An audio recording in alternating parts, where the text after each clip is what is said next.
CM ವಿರುದ್ಧ ಪ್ರಾಸಿಕ್ಯೂಷನ್ಗೆ ಅನುಮತಿ ಹಿನ್ನೆಲೆಯಲ್ಲಿ ಹೈಕೋರ್ಟ್ನಲ್ಲಿ ಕೆವಿಯಟ್ ಅನ್ನು ಸಲ್ಲಿಸಿದ್ದಾರೆ ಅರ್ಜಿದಾರ ಪ್ರದೀಪ್ ಅವರು. ದೂರುದಾರರು ಪ್ರದೀಪ್ ಕೂಡ, ಯಾಕಂದ್ರೆ ರಾಜ್ಯಪಾಲರಿಗೆ ದೂರು ಕೊಟ್ಟಂತಹ ಮೂವರಲ್ಲಿ ಪ್ರದೀಪ್ ಕೂಡ ಒಬ್ರು, ಟಿಜೆ ಅಬ್ರಾಹಿಂ ಮತ್ತು ಸ್ನೇಹಮಯಿ ಕೃಷ್ಣ ಅವ್ರ ಜೊತೆಗೆ. ಸೊ ಪ್ರದೀಪ್ ಅವ್ರಿಗೂ ಕೂಡ ಈಗಾಗಲೇ ಅನುಮತಿಯ ಪತ್ರ ಸಿಕ್ಕಿದೆ, ರಾಜ್ಯಪಾಲರು ಕೊಟ್ಟಿರುವಂತಹ ಒಂದು ಅನುಮತಿಯ ಪತ್ರ. ಸೊ ಈಗ ನೆಕ್ಸ್ಟ್ ಸಿಎಂ ಹೈಕೋರ್ಟ್ನಲ್ಲಿ ಈ ಅನುಮತಿಯನ್ನೇ ಚಾಲೆಂಜ್ ಮಾಡುವಂತಹ ಒಂದು ಸಾಧ್ಯತೆಗಳು ಇರೋದ್ರಿಂದಾಗಿ ಈಗ ಕೆವಿಯಟ್ ಅನ್ನ ಹಾಕೊಂಡಿದ್ದಾರೆ ಪ್ರದೀಪ್ ಅವರು. ಕೆವಿಯಟ್ ಸಲ್ಲಿಸಿದ್ದಾರೆ. ಮೊದಲ ದೂರುದಾರ ಪ್ರದೀಪ್ ಕುಮಾರ್, ಸಿದ್ದರಾಮಯ್ಯ ಕಾನೂನು ತಡೆಯಾಜ್ಞೆಯನ್ನು ತರಬಾರ್ದು ಅನ್ನುವಂಥ ಒಂದು ನಿಟ್ಟಿನಲ್ಲಿ, ಅಕಸ್ಮಾತ್ ಅವ್ರೇನಾದರೂ ಸ್ಟೇಗೆ ಏನಾದರೂ ಮೂವ್ ಮಾಡಿದ್ರೆ ಆ ಟೈಮ್ನಲ್ಲಿ ನಮ್ಮ ಒಂದು ವಾದವನ್ನು ಕೂಡ ಆಲಿಸಬೇಕು, ನಮಗೂ ಕೂಡ ನಮ್ಮ ಗಮನಕ್ಕೆ ತರಬೇಕು ಅನ್ನುವಂಥ ಒಂದು ನಿಟ್ಟಿನಲ್ಲಿ ಈಗ ಕೆವಿಯಟ್ ಅನ್ನ ಹಾಕಿದ್ದಾರೆ. ಸೊ ನಮ್ಮ ವಾದವನ್ನು ಕೂಡ ಇಲ್ಲಿ ಆಲಿಸಬೇಕು, ಅದಕ್ಕಿಂತ ಮುಂಚೆನೇ ಮಧ್ಯಂತರ ಆದೇಶವನ್ನ ಕೊಡಬಾರ್ದು ಅನ್ನುವಂಥ ಒಂದು ರೀತಿಯಲ್ಲಿ ಕೆವಿಯಟ್ ಅನ್ನ ಹಾಕಿದ್ದಾರೆ. ಪ್ರದೀಪ್ ಕುಮಾರ್ ಅವ್ರ ಜೊತೆಗೆ ನಾವು ಪ್ರತಿನಿಧಿ ಪ್ರಸನ್ನ ಮಾತನಾಡಿದ್ದಾರೆ, ಬನ್ನಿ ನೋಡೋಣ. ಮೂಡ ಪ್ರಕರಣಕ್ಕೆ ಸಂಬಂಧಪಟ್ಟ ಹಾಗೆ ಇದೀಗ ರಾಜ್ಯಪಾಲರು ಸಿಎಂ ಸಿದ್ದರಾಮಯ್ಯ ಅವರ ವಿರುದ್ಧ ಪ್ರಾಸಿಕ್ಯೂಷನ್ಗೆ ಅನುಮತಿಯನ್ನು ನೀಡಿದ್ದಾರೆ. ಈ ಬಗ್ಗೆ ಮಾತನಾಡೋದಕ್ಕೆ ಮೊದಲ ದೂರುದಾರರಾಗಿರುವಂತಹ ಪ್ರದೀಪ್ ಅವರು ನಮ್ಮ ಜೊತೆಗಿದ್ದಾರೆ. ಸರ್, ಈಗ ಒಂದು ಲೆಕ್ಕದಲ್ಲಿ ರಾಜ್ಯಪಾಲರು ಅನುಮತಿಯನ್ನು ಕೊಟ್ಟರು, ಮುಂದೆ ಕಾನೂನು ಹೋರಾಟ ಯಾವ ರೀತಿ ಇರುತ್ತೆ? ಅಲ್ಲ, ಈಗ ಅವರು ನಮಗಿರೋ ಮಾಹಿತಿ ಪ್ರಕಾರ ನೋಟಿಸ್ನ ಚಾಲೆಂಜ್ ಮಾಡಬಹುದು. ಸೊ ಹಾಗಾಗಿ ನೋಟಿಸ್ನ ಚಾಲೆಂಜ್ ಮಾಡ್ತಾರೆ ಅನ್ನುವ ಕಾರಣಕ್ಕೋಸ್ಕರ ನಾವು ಹೈಕೋರ್ಟ್ಗೆ ಕೆವಿಯಟ್ ಹಾಕ್ತಾ ಇದ್ವಿ. ನಂಬರ್ 1.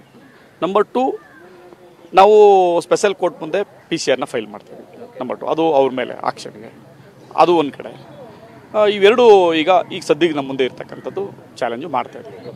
ಈಗ ಸ್ನೇಹಮಯಿ ಕೃಷ್ಣ ಮತ್ತು ಟಿಜೆ ಅಬ್ರಾಮ್ ದೂರನ್ನ ಹೊರತಾಗಿ ನಿಮ್ಮ ದೂರಿನಲ್ಲಿ ಇರುವಂತಹ ಅಂಶಗಳೇನು?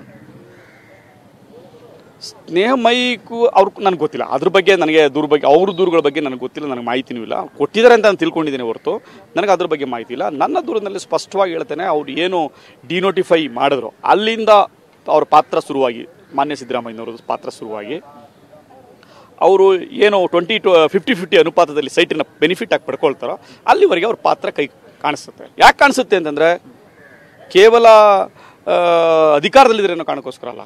1, ಡೆಪ್ಯೂಟಿ ಚೀಫ್ ಮಿನಿಸ್ಟರ್ ಆಗಿದ್ರು, 2 ಇನ್ಚಾರ್ಜ್ ಮಿನಿಸ್ಟ್ರು, ಇನ್ನೊಂದು MUDA member. Is the MUDA member, he knows all the proceedings in MUDA.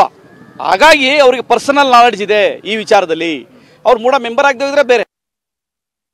So ಹಂಗಾಗಿ ಹಿಂದೆನೂ ಕೂಡ ಆಗಿದ್ರು, ಈಗಲೂ ಕೂಡ ಆಗಿದ್ದಾರೆ. ಸೊ ಹಾಗಾಗಿ ಮೂಡ ಮೆಂಬರ್ ಆಗಿದ್ರೆ ಇದ್ರ ಬಗ್ಗೆ ಸಂಪೂರ್ಣವಾದ ಮಾಹಿತಿ ಇದೆ. ಅವರ ಹೆಂಡತಿಗೆ ಮತ್ತು ಬಾಮೈದನಿಗೆ ಆ ಪ್ರಾಪರ್ಟಿನ ಕೊಡಿಸುವಲ್ಲಿ ಬಹಳ ನಾಜೂಕಾದ ಎಲ್ಲ ಕ್ರಿಮಿನಲ್ ಇಂದ ಅವ್ರು ಮಾಡಿದ್ದಾರೆ. ಬಟ್ ಅವರು ಪದೇ ಹೇಳ್ತಾ ಇರೋದು ನನ್ನ ಪ್ರಭಾವನೆ ಇಲ್ಲ ಅಂತ. ಅದನ್ನು ಹೇಗೆ ಎಸ್ಟಾಬ್ಲಿಷ್ ಮಾಡ್ತೀರಾ? ಪ್ರಭಾವ ಇಲ್ದಾಗೆ ಪ್ರಭಾವನ ಬೀರಿದ್ದಾರೆ. ಈಗ ನೋಡಿ, ಸಬ್ ರಿಜಿಸ್ಟರ್ ಆಫೀಸಿಗೆ ಹೋಗ್ಬೇಕಾಗಿತ್ತು ರಿಜಿಸ್ಟ್ರೇಷನ್ ಮಾಡೋಕ್ಕೆ, ಜಲಧಾರೆಲ್ಲ ಆಗುತ್ತೆ. ಏನು ಮೆಂಬರ್ ಅವರು ಗೌರ್ಮೆಂಟ್ ಆಫೀಸಲ್ಲಿ ಇದ್ದೀರಾ? ಮಿಸ್ಸಸ್ಸು ಏನಾಗಿದ್ರು ಅವರು? ಏನಾಗಿದ್ದಾರೆ ಹೇಳಿ? Is not A government employee, government ಸಾಮಾನ್ಯ ಮಹಿಳೆ. ಯಾಕಲ್ಲ ಬಂದು ಜಲಧಾರಲ್ಲಿ ಯಾಕೆ ರಿಜಿಸ್ಟರ್ ಆಯ್ತದು? ಜಲಧಾರೆ ಗೆಸ್ಟ್ ಹೌಸಲ್ಲಿ ಯಾಕೆ ರಿಜಿಸ್ಟರ್ ಆಯಿತು ಅಂದರೆ ನಿಮ್ಮ ಎಲ್ಲ ಒತ್ತಾಯಗಳು ನಿಮ್ಮ ಹಿಂದೆ ಇತ್ತು, ಪ್ರಭಾವ ಬೀರಿದ್ರಿ ಅನ್ನೋದಕ್ಕೆ ಅದೊಂದು ಸಾಕ್ಷಿ. ಈ ಕೃಷಿ ಜಮೀನು ಅನ್ನೋ ವಿಚಾರಕ್ಕೆ ಸಂಬಂಧಪಟ್ಟ ಹಾಗೆ ಅದು ಲೇಔಟ್ ಆಗಿತ್ತ ಮೊದಲೇನೆ? ಖಂಡಿತ. 2004 ನಾನು RTCನ ಕೊಟ್ಟಿದ್ದೀನಿ. ಅದನ್ನು ಸ್ಪಷ್ಟವಾಗಿ ಕೇಳಿದ್ರು ಹೆಂಗೆ ಅಂತ. 2004 RTCನಲ್ಲಿ ಸ್ಪಷ್ಟವಾಗಿ ನಮೂದಾಗಿದೆ, ಕಾಲಂ ಏನು ಸ್ವಾಧೀನರ ಕಾಲಂನಲ್ಲಿ ಮೂಡ ಅಂತಿದೆ. ಆಲ್ರೆಡಿ ಡೆವಲಪ್ಮೆಂಟ್ ಅಂತಿದೆ, ಕೃಷಿ ಅಂತ ಇಲ್ಲ, ಅಲ್ಲಿ ಕೃಷಿ ಭೂಮಿಯಾಗಿ ಇಲ್ಲ ಅದು. ಸೊ ಹಾಗಾಗಿ ಅದು ಆಲ್ರೆಡಿ ಡೆವಲಪ್ ಆಗಿತ್ತು, ನಿಮಗೆಲ್ಲ ನಾಲೆಡ್ಜ್ ಇತ್ತು, ಕಾನೂನು ಪಂಡಿತರು ನೀವು ಎಲ್ಲ ತಿಳ್ಕೊಂಡು ಅದನ್ನು ಮಾಡಿದಿರಿ. ತಿಳ್ಕೊಂಡು ಕೂಡ ಈ ಮೋಸವನ್ನು ಮಾಡಿದ್ರಿ. ನೀವು ವಕೀಲರು ಕೂಡ ಹೌದು. ಈಗ ರಾಜ್ಯಪಾಲರು ಪ್ರಾಸಿಕ್ಯೂಷನ್ ಕೊಟ್ಟಿರೋದ್ರಿಂದ ಮುಂದೆ ಯಾವ ರೀತಿಯ ಕಾನೂನು ಪ್ರಕ್ರಿಯೆ ಮಾಡಬೇಕಾಗುತ್ತೆ ಮತ್ತು CM ಆಗಿ ಸಿದ್ದರಾಮಯ್ಯನವರು ಆ ಸ್ಥಾನದಲ್ಲಿ ಮುಂದುವರಿಬಹುದಾ? ಈಗ ಅವರಿಗೆ ನಿಜವಾಗ್ಲೂ ನೈತಿಕತೆ ಇದ್ರೆ ಹೇಳ್ತಾರಲ್ಲ, ನಾನು ಸಚ್ಚಾರಿತ್ರ, ನನ್ನ ಮೇಲೆ ಯಾವುದೇ ಆರೋಪಗಳಿಲ್ಲ, ನಾನು ಭ್ರಷ್ಟಾಚಾರ ಇಲ್ಲದೆ ಇರ್ತಕ್ಕಂಥ ಯಾವುದೇ ಭ್ರಷ್ಟಾಚಾರ ಮಾಡಿಲ್ಲ, ನನ್ನ ಮೇಲೆ ಯಾವುದೇ ಕಪ್ಪು ಚುಕ್ಕೆ ಇಲ್ಲ, ನಾನು ಹಿಂದ ವರ್ಗದ ನಾಯಕ. ಆ ಹಿಂದ ವರ್ಗದ ಜಮೀನದು, ಹಿಂದ ವರ್ಗಕ್ಕೆ ಸೇರಿದ ಜಮೀನದು. ಅಂಥ ಜಮೀನನ್ನು ನೀವು ಮೋಸ ಮಾಡಿದಿರಿ. ನೀವು ಅಂಥವ್ರಿಗೆ ಮೋಸ ಮಾಡಿ ಹೇಗೆ ಹಿಂದ ವರ್ಗದ ನಾಯಕ ಆಗ್ತೀರಿ?